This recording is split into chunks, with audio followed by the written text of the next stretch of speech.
current mesh. Maybe that's not quite the correct mathematical term. Maybe you meant a hexagon? Yeah. A Hexagon pentagon. would be the correct answer. Okay, you're him, bro. In fact, You're him, bro. You're him. in fact, the design developed, when I was saying information system, the design of the cell phone network is actually happening at the same time.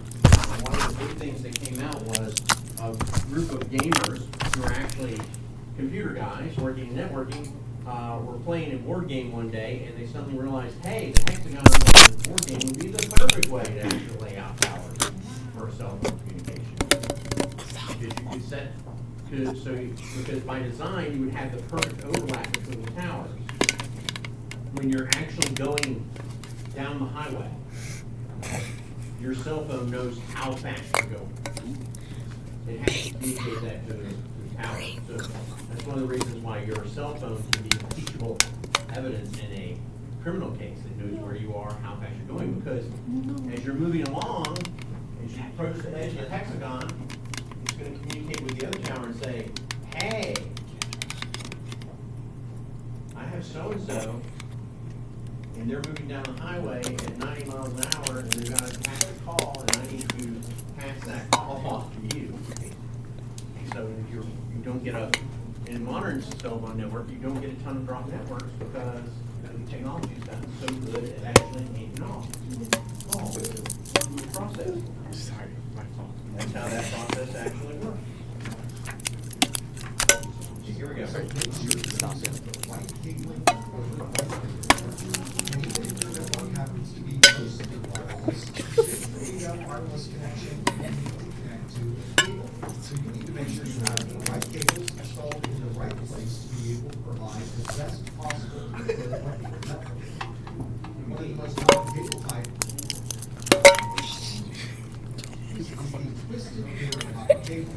This is something we use for practically all wire connections. It usually consists of multiple wires twisted together within a single shape. You'll often see that the cables themselves are paired You can have together. it a minute That's at because zero there's often time. one type of signal on one of the wires in a reverse of that signal on the other wire. You may see this written as transmit plus or transmit minus, or receive plus and receive minus. The reason that we have the same signal being sent in different forms is so that we can recognize incorrect if there happens to be a type of interference. This twist in these two wires means that at least one of these wires will always be moving away from interference. This allows us to compare these signals on the receiving end to determine what the actual signal should look like. Another interesting part is that the different cable pairs have twist rates. So if you look very carefully at the cable, you'll notice that some pairs of cables are twisted much tighter than other pairs. One common misnomer that I often hear about cables is that a certain cable has a particular speed. But in reality, the cable doesn't have any speed at all. Copper is literally just sitting there in the cable.